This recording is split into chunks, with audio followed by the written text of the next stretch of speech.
கண்ணாடி நம்ம டெய்லி பாக்குறது தான். ஆனா அது நமக்கு 3 பாடங்களை கற்றுக் கொடுத்திருக்கிறது. ஆனா என்னைக்காவது நம்ம அந்த கண்ணாடிக்கு முன்னாடி அதை உணர்ந்திருக்கிறோமா? முதல் பாடம் கண்ணாடி நமக்கு கற்றுக் கொடுக்கிற பாடம் என்ன தெரியுமா?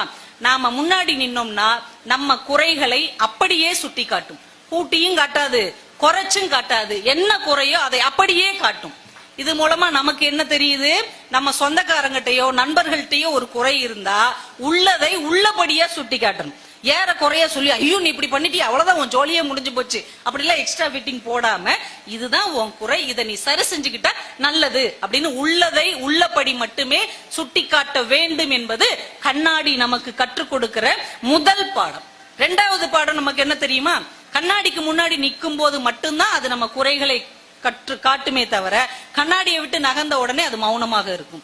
ஒரு மனிதனுடைய குறையை சுட்டி காட்ட வேண்டும் என்றால் அவனுக்கு முன்னால் மட்டும்தான் சுட்டி காட்ட வேண்டும். அவன் இல்லாத போது முதுகுக்கு பின்னால் பேசக்கூடாது என்பது கண்ணாடி நமக்கு கற்றுத்தருகிற 2வது பாடம். 3வது பாடம் என்ன தெரியுமா? கண்ணாடி குறைகளை நமக்கு சொல்லும் போது யாராவது கல்லெடுத்து கண்ணாடி மேல எரிஞ்சிருக்கிறோமா? நீ எப்படி என் மூஞ்ச இப்படி காட்டலாம் அப்படின்னு கண்ணாடி மேல ஓங்கி ஒரு குத்தி இருக்கோமா? கோவப்பட்டிருக்கோமா? எரிச்சல் பட்டிருக்கோமா? அது மாதிரிதான் யாராவது நம்முடைய குறைகளை சொன்னால் இவன் தாண்டா சினிமால வர்ற நம்பியார் மாதிரி முறைக்க கூடாது, எம்மன் ராஜத்தை பார்த்த மாதிரி பார்க்க கூடாது.